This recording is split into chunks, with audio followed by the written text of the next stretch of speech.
కాకినాడలో వైసీపీ వెన్నుపోటు కార్యక్రమం నిర్వహించింది. మాజీ ఎమ్మెల్యే ద్వారంపూడి ఆధ్వర్యంలో నిర్వహించిన ఈ కార్యక్రమంలో పెద్ద సంఖ్యలో వైసీపీ శ్రేణులు పాల్గొన్నారు. చంద్రబాబు సూపర్ 6 పేరుతో అధికారంలోకి వచ్చి ప్రజలను మోసం చేశారని ఆయన ఆరోపించారు. కూటమి ప్రభుత్వం అధికారంలోకి వచ్చి ఏడాది అవుతున్నా ఇచ్చిన హామీలు ఇంతవరకు అమలు చేయలేదని మండిపడ్డారు.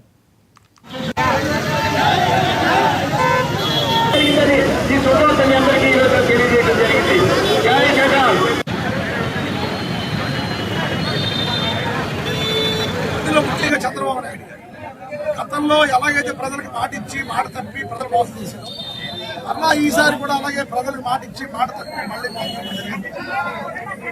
అమ్మోడిస్తా అన్నాడు, చేయూతిస్తా అన్నాడు మహిళలకి, అదేవిధంగా నిరుద్యోగం గుర్తిస్తానన్నాడు, అదేవిధంగా అందరికి ఇల్లు కడతానన్నాడు, ఉచిత బస్సు అన్నాడు, గ్యాస్ సిలిండర్ అన్నాడు. అన్ని రకాలుగాను వంచన గురి చేసి ఈరోజు ప్రజలు ఆర్థికంగా చాలా ఇబ్బంది పట్టే కార్యక్రమం. ఇప్పటికన్నా కళ్ళు తెలుసు ఒక హామీలన్నీ నెరవేర్చాలని వైఎస్ఆర్ పార్టీ కాంగ్రెస్ తరఫున, ముఖ్యంగా కాకినాడ నగర కాంగ్రెస్ తరఫున, నగర వైఎస్ఆర్ తరఫున అందరూ కూడా కోరడం జరుగుతుంది.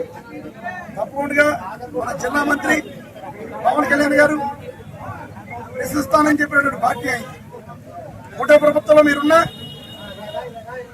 ఆ రోజు మీరు కూడా హామీ ఇచ్చిన ఈ యొక్క పథకాలన్నీ కూడా కూటమి ప్రభుత్వం చంద్రబాబు అమలు చేసినా మీరు ప్రశ్నించాలని ఈ సందర్భంగా పవన్ కళ్యాణ్ కూడా కోరుకోవడం జరుగుతుంది. అప్పుడు ఈ హామీని నేను నెరవేర్చి మళ్ళా ప్రజలు రండి. మీ పెద్దలు మీరు ఇచ్చిన హామీ వల్ల ఈరోజు స్థానికమైన నాయకులు కూడా ప్రజల్లో తిరగలేని పరిస్థితి వచ్చింది. కానీ ఇక్కడ స్థానికమైన నాయకులు తిరగాలన్నా ఈ పార్టీకి పేరు రావాలని, ఈ హామీని నెరవేర్చాలని మనం కోరుకుంటున్నాం.